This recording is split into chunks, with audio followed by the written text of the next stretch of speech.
ब्रजे वसन्तं नवनीतचोरं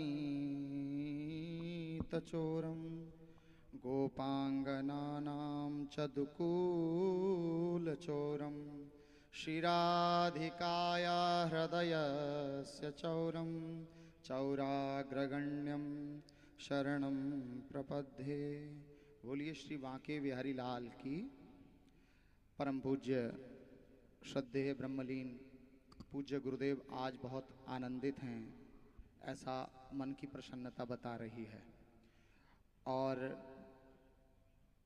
पूज्य महाराज जी हमारे बड़े गुरु भाई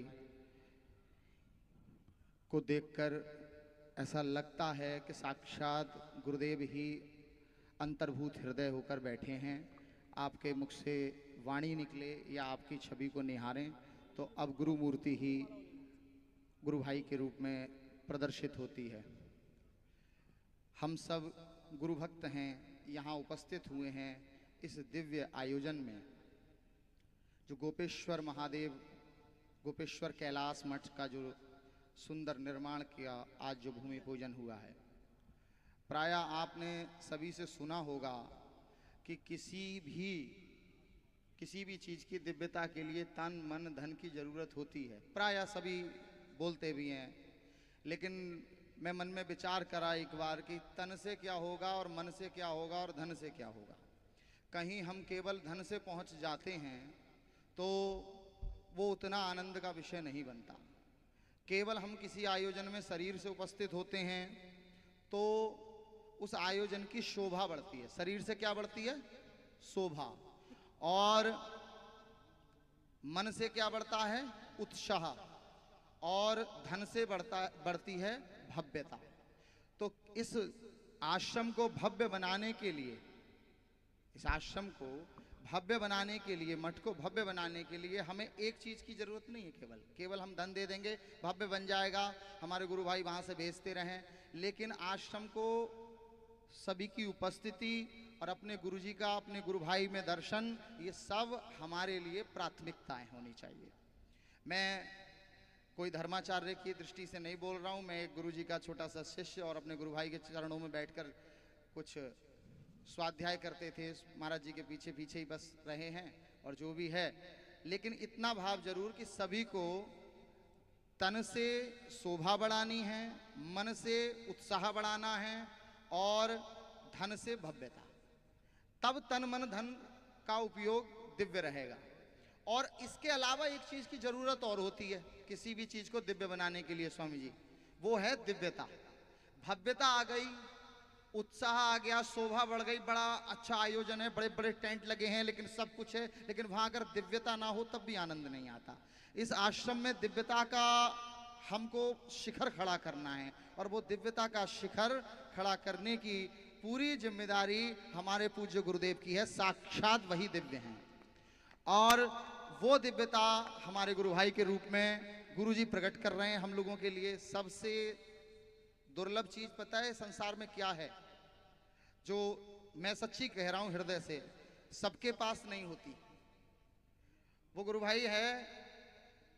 और एक संयोग से एक बात और कह दूं कि हर स्त्री अपने पुरुष में ये गुण चाहती है, लेकिन ये गुण सभी पुरुषों में होना चाहिए, स्त्री को छोड़िए सभी में होना चाहिए। वो है सहजता। मनु जाहि राचऊ मिलहि सोवर सहज। पहले क्या कहा? सहज फिर सुंदर है। तो गुरु भाई में हमारी सबसे दिव्यता ये है कि सहजता है, और जिसके पास सहजता है वो संपूर्ण है। तो इसी वाक्य के साथ और अपने भावों को पुनः एक बार मैं सभी से विनम्रता से पुनः कहूँगा कि जिस प्रकार हमारा भव्य और दिव्य कैलाश मठ है, और उससे भी दिव्य और भव्य ये गोपेश्वर कैलाश मठ होगा। और एक चीज और जोड़ दूं कि बिना राधा रानी की कृपा के कोई ब्रजवास नहीं करता।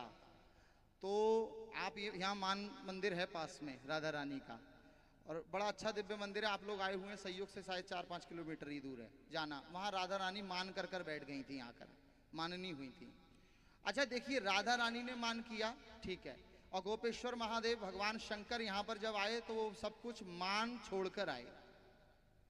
तो हम काशी वासियों की वैसे ज्यादातर ख्याति जो होती है वो विद्वत्ता और शास्त्रार्थ और ये सब, और महाराज जी को तो बड़ा पसंद भी है ये सब संयोग से।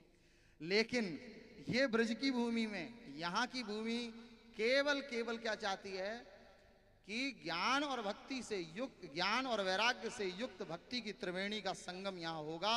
और ये सब आप अपने इन दिव्य नेत्रों से दर्शन करेंगे।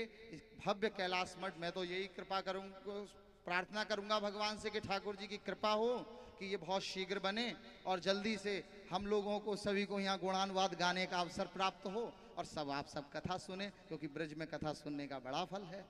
और सभी गुरु भाई, हम लोग जब शुरू में कथा में साथ में जाते थे, सब पूछते थे महाराज जी वृंदावन वृंदावन वृंदावन। अब सबको बताओ कि वृंदावन गोपेश्वर कैलाश मठ, वृंदावन गोपेश्वर कैलाश मठ, ये सब हम सबकी जिम्मेदारी है। सब पूछते थे आपका आश्रम कहाँ है, हम कहते कैलाश काशी। महाराज जी वृंदावन, मैंने कहा अब मौन हो जाते थे। लेकिन अब बड़ा अच्छा है, पूज्य गुरुदेव की कृपा और गुरु भाई का अथक प्रयास और आप सबका पुण्य संयोग। आप हमेशा याद रखें कि जब पुण्य संयोग करने वाले पीछे से होते हैं, क्रांति आ जाती है।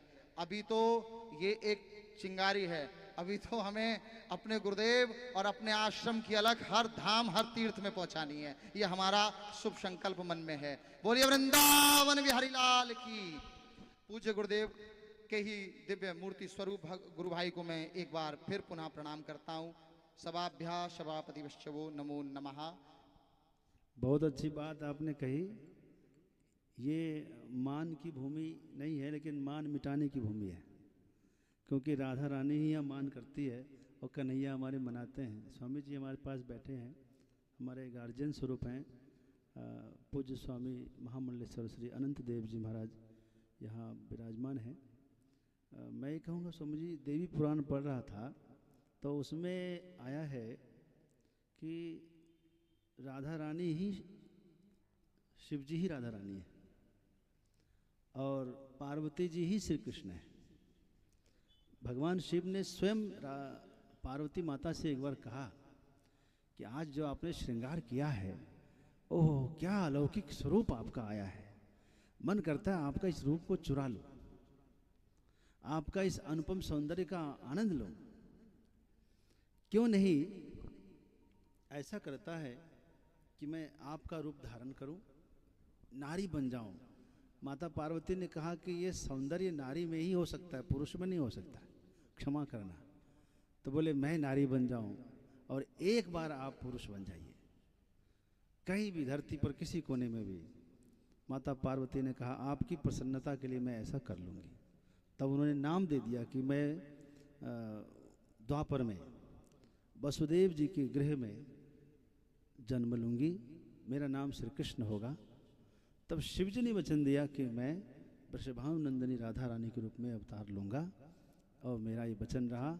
वहाँ दुनिया को हम प्रेम की लीला सिखाएंगे, प्रेम करना सिखाएंगे, भक्ति का प्रचार करेंगे। और जो शिव जी की अष्टधा प्रकृति है वही श्री कृष्ण की अष्टपटरानी है। माता पार्वती की जो सहेली जया विजया है वही बलराम और अर्जुन है। तो इस प्रकार पूरा परिवार कैसे उतरकर वृंदावन में आया है। उसके बाद मेरे मन में बड़ा भाव बना, यदि शिव जी ही राधा रानी है, इसीलिए तो श्री कृष्ण राधा रानी के चरणों में बैठते हैं, राधा रानी के को मनाते हैं, चरण सेवा करते हैं। दुनिया में ऐसा कोई देवता नहीं जो देवियों के चरण दबाए।